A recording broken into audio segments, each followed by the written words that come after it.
There is no historical context that gives you reason to trust white people as a person of color. So if you trust them for any reason at any level, you are dumb. There's no way around it. I'm sorry. If you trust them, believe them, think that they are for you, allies with you, and they turn out not to be, that's your fault. You're stupid.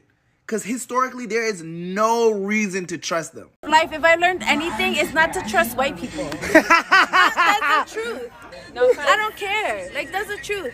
No offense. White people will be there for you because it's a trend. But at the end of the day, if it's them or you, they're gonna pick the. I don't trust white people. I don't trust white people for a multitude of reasons, but one of the main reasons is they're unpredictable. Like, I think about all the times where I really considered white people my friends, and then when we got in a small argument, they released all the racism they hid throughout our whole friendship. Scary. And then I think about the fact that I become mutuals with people, give them the opportunity to come clean about any problematic past. They say nothing, and then they get exposed for being racist. And it's never like some low-key, like I used to say the N-word in songs. No, it's like N-word hard R against black people. Like tell me why white people are normalizing racist past. Also, I think about the fact that white people have continuously, when given the opportunity, oppressed multiple marginalized communities. And I think about the fact how easy it is for them to do it again. Like, if they really wanted to, they would bring slavery back. They kind of already did with the criminal justice system. Plus the rate of hate crimes. I will legit always be scared of white people until they're the minority, which I hope will be sooner than I think.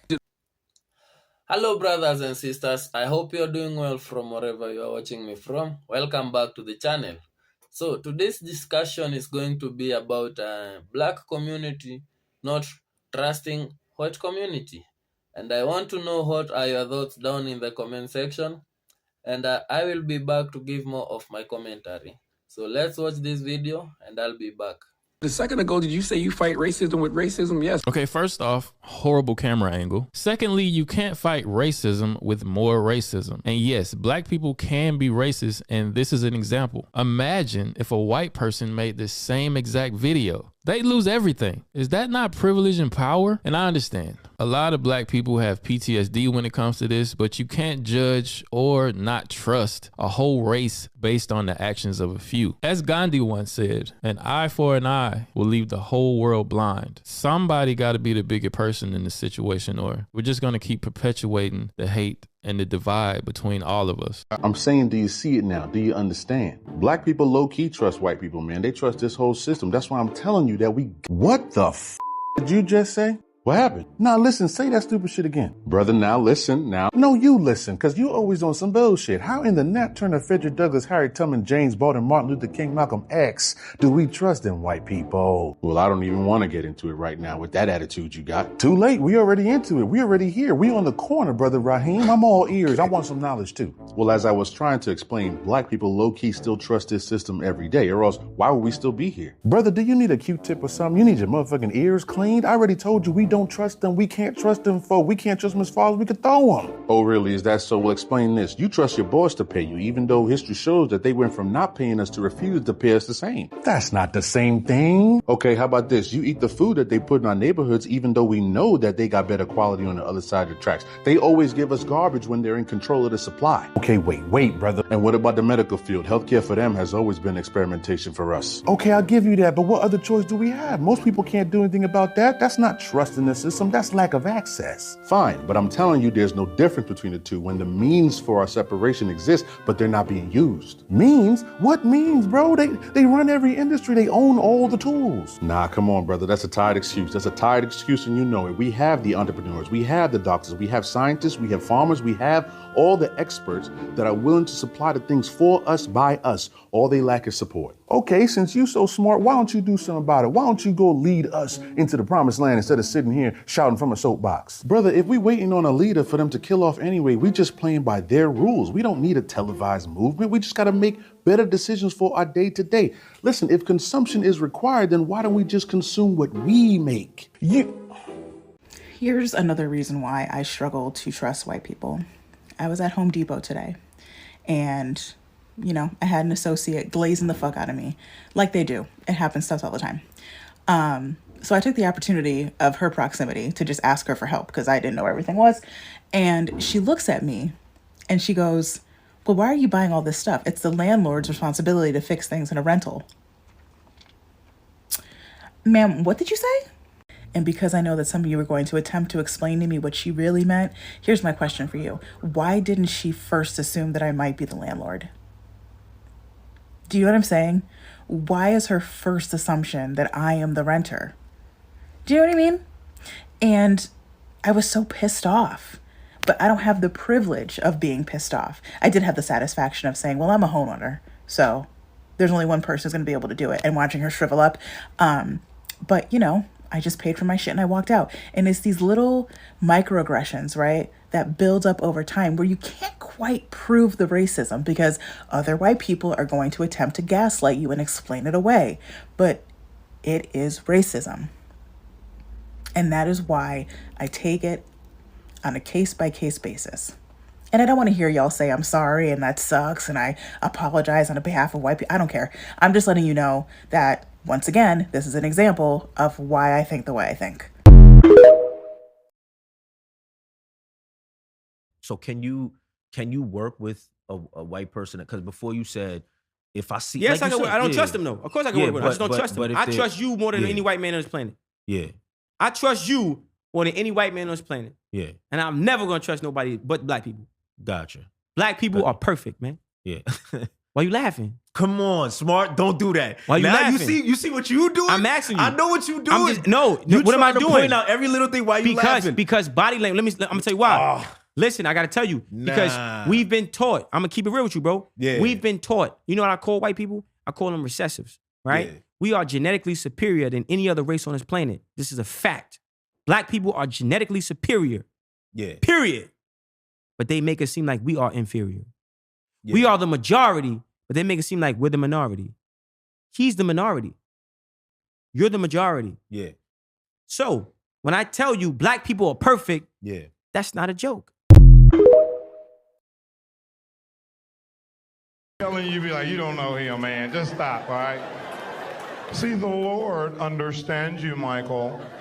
I'm like, no, that ain't, you don't know who you talking about. Black people know God, man. We've been through so much, we know God, and we always begging him for something. So, you know, we didn't force the relationship on this man. Your grandmama been bugging him since 1802. She done prayed to him 400 times a day. You know, God got a prayer line, and when he hit and see the black people, he said, oh, Lord, here we go. Let me see what he gonna want now. I recently saw a video of a black woman telling a group of white women that she will never trust them and will always be suspicious without even getting to know them just because they're white. You know what I expect of white women? Not a damn thing. Nothing. I expect nothing of you because you have never given me anything. I can't trust you. I want to explain why I am totally okay with that and why you should also be okay with it. As a white person, I have a weapon system that was built right into my skin from the day I was born that I can use against black or brown people whenever I want. And even though I have no intention of doing that, I could. And that's what matters. Let me explain it this way. Imagine that there are two people sitting across from each other at a table, but one of them has a weapon aimed at the other. And this person keeps reassuring the other person saying, trust me. I'm not going to pull the trigger. I know every single other person that's looked like me has pulled the trigger, but I won't. I think anyone choosing to get up and walk away from that table and not take the chance is completely reasonable. There are many white people who mean right and in heart want to do right, but there are so few. If 10,000 rattlesnakes was coming down that aisle now, and I had a door here I could shut, and in that 10,000, 1,000 meant right. 1,000 rattlesnakes didn't want to bite me. I knew they were good. Should I let all these rattlesnakes come down, hoping that 1,000 get together and form a shield? Or should I just close the door and stay safe? Nobody owes us anything. It doesn't matter how nice you are. It doesn't matter how much you try. It doesn't matter how much you learn. Consent doesn't just apply to the physical body. It applies to the mental body, the social body, the emotional body. You can do everything right, and people still get to say no. Did you know that white women were 40% of the slave owners in the US? So when black women say they would choose a bear over a white woman, This is one of the many reasons why. And keep in mind, women couldn't own a bank account until the 70s. Women couldn't own their own business until after I was alive. Without having a whole lot of rights, women were still 40% of the slave owners. And if you need more examples, during my time at corporate America, all of my biggest haters and dissenters were all white women, okay? Not the white men, white women, because we were taught that there's only so many positions for women at the top, and we had to fight each other for them. Rather than there being competition between like everyone at the company, women felt like they had to fight between themselves to get those spots. The majority of my biggest bullies in life have been older white women. Okay, and a lot of times those have been in work environments where I have been actively pushed down by other women. So the next time you get your panties in a bunch when a black woman says that she trusts a white man over a white woman, just try to remember some of these examples. Lately, people have been assuming that I have white friends, and I have become more and more irritated because it's really offensive. And before you're like, oh, why is it offensive that people assume you have white friends? Let me show you the school I went to. I do rep my W gear at least once a week because I am proud of the school I went to, because I'm proud of myself for graduating. But this is the type of shit I had to deal with, and this is why I don't have any white friends, especially from W. Because what do you mean you held a visual for Charlie Kirk?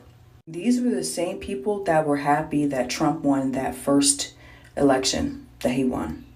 I had to walk around campus next to a whole bunch of white people with MAGA hats on. Do you know how comfortable that is for me? You think I could trust any of those white people that went to this school? So when people assume I have white friends, yes, I get offended. Because that means I would be a coon. And I never want to be labeled one of those. Okay? If I became friends with anybody from that white school, they wouldn't be able to be trusted. I'm sorry. Like, I wouldn't trust them. Because if not them, their family. If not their parents, their grandparents. I just saw a post that this white woman put a caption that said, working with black women is working in the trenches. And then she stitched the video with a black woman saying that working in the trenches is working with white women. And she's like, oh, she can say this, but I can't say that. Correct. The black woman has every right to call out white women. You know why? Because racism is still alive and well. Black women still experience more oppression than you as a white woman will ever experience. It is not reverse racism. It is not the same thing. Reverse racism, not a thing. White oppression, not a thing. This is where intersectionality comes into play, right? You as a woman could be oppressed, but you as a white person, no, not a thing. However, a black woman experiences duality in that sort of oppression, correct? A woman and a person of color, correct? And truthfully, you proved the black woman's point. If the post wasn't about you, you wouldn't have gotten upset. Just because you got tricked does not mean I did. Simply because you adopted the white man's patriarchy does not mean that I adopted the white woman's feminism. Let me explain. Me being a black woman, and a very proud one at that, it should be assumed that when I say I am a feminist, I'm referring to intersectional feminism and also womanism. This reason alone is what lets me know that you all are projecting onto us. You adopted the white man's patriarchy. You are the one pushing European ideals onto your own community. Black women did not get swindled by feminism. Black women started feminism. This is why I say every accusation is a confession. You are confessing to me that you don't know the difference. You are confessing to me that you plagiarized another group's token of oppression. But that does not mean that black women plagiarize white women's movement for freedom and liberation. You have the distinct pleasure of sharing a race with some of the most innovative women on this planet. It's about time y'all start acting like it. Why do most black people not trust white people? Let's talk about it. Let's get into it, because you may have heard some black people say, hey, I don't trust white people. Nope. I don't mess with them like that. I don't trust white people. And you may have thought to yourself like, wow, that's racist, right? You may have said that to yourself like, wow, that's really racist. It's not, by the way. It's prejudice. It's not racist. And I've had videos talking about the difference between racism, discrimination, and prejudice. So you can go back and watch those to get some clarity on the differences between those three words. They are not interchangeable. They are not synonymous. So no. So make sure you just educate yourself about that. But anyhow, let's talk about that though. Because if a black person is saying, well, I don't really trust white people like that, why would they be saying that? Where is that coming from? I'm going to let you know. I'm going to break it down for you real quick. So pay attention and watch this video all the way to the end, okay? Now, have you ever been in a relationship, okay, where you're with somebody and they're telling you, I love you, I care about you, I want to be with you, and you find that throughout the relationship, their words are not matching up with their actions. Like, you just said that you love me, you care about me, you want to be with me, but yet you're doing these things that are giving me a completely different message, right? I talk to you about different issues, different behaviors you're engaging in that I don't like, and I ask you, please, let's don't do that. Let's stop that, because that's causing a problem in our relationship. It's causing me not to trust you. So let's stop doing that and do this instead. And you're like, oh, I feel you. I got you. I love you. I care about you. I'm not going to do that anymore. But then you still keep doing it. Saying one thing with your mouth, but you're doing something else every day with your actions, and they're not lining up. And what does that do? It causes a schism, right? It causes division. It causes a lack of trust. And so when you hear black people saying, I don't trust white people, I don't mess with white people like that, it's because there has been a schism. There has been a division, and there has been a breach of the trust. Because what a lot of white folks have done, if we just only look at the past 4 years, forget about history. That's a whole other thing. Just look at the past 4 years since 2020. So many self-proclaimed white allies were saying, Black Lives Matter, and yes, for equality and equity and reparations, and we're standing against racial injustice, and we're fighting against white supremacy culture and all this stuff with their mouth, right? Maybe on social media. And then what happened with their actions? Their actions weren't lining up. That's why I'm always telling you, don't talk about it, be about it. Let your actions speak for themselves. You don't have to go around telling people, I'm not racist. I may be white, but I'm not racist. What are you talking about? We don't need you to tell us. Show us. Show us through your actions. That's how we'll know you're not one of those, right? It's about your actions, not your words. You have to make a decision to become an active part of the solution. Otherwise, you're being a passive part of the problem, or an active part of the problem, right? So you can't sit back and be like and say, well, hey, I didn't do anything. I'm not doing nothing. I'm not racist. It ain't me. It's them. It's just those people. No. Doing nothing is a problem, because then you're allowing things to happen around you. So even in doing nothing, you're doing something, and that's causing a problem. And that's why black people don't trust you, because you say, oh yeah, I care about you. I support you. Equality. Yeah, Black Lives Matter, whatever. Let's just treat everybody equally, and let's just be loving, and let's not talk about what divides us and what separates us, but let's just focus on what brings us together. Well, that requires a certain level of action and a certain type of action from you as a white person, when you are the beneficiary of the same systems of oppression, anti-black racism, systemic racism, white supremacy culture, that are harming us, that are killing us, that are holding us back, that are oppressing us, that are marginalizing us, that are discriminating against us. But you're saying, hey, I didn't do anything. I'm not doing nothing. Hey, it's not me, it's them. That's not helpful. We don't trust you because you're not an active part of the solution, and your words are not aligning with your actions. So it's time for you to do better. You want to build trust with us? You have to do that through your actions, not your words. So where do you start? You start with anti-racism education, so that you can learn the things that you've never learned before, that you weren't taught growing up from your family, that you have not been taught in the racist school system, education system in America. You have to educate yourself first. That's where it starts. I want you to join me for my live online masterclass. It's happening this week. How to embody anti-racism in your relationships, your work life, and your daily practices. It's an online masterclass. You can join me live, or you can get access to the replay, but you have to register now to get access, and to sign up at that link on my profile. Register now. Let's go. I will see you in class. Welcome back. After watching everything in this video, one thing becomes clear. Conversations like this are not really about individuals. They are about history, experience, and they are about trust. Because trust is not something that just exists automatically between group of people. It's built over time, and it can be also broken over time. When you look at history in the United States, there are moments that shaped how communities see each other today. From periods like segregation to the long fight for civil rights, events such as civil rights movement didn't just change laws. They changed how people understood fairness, equality, and justice. And even though time has passed, the impact of those moments doesn't just disappear.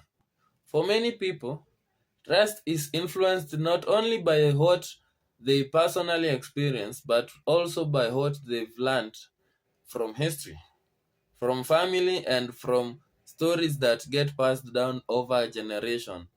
That doesn't mean every person feels the same way. It doesn't mean every interaction is defined by the past.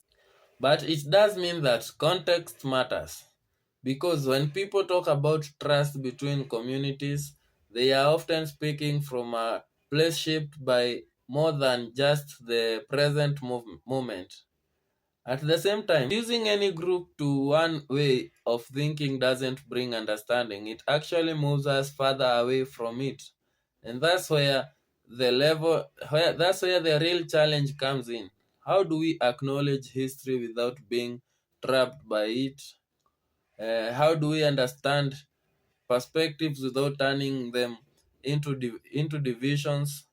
How do we build trust in a world where trust hasn't always been seen?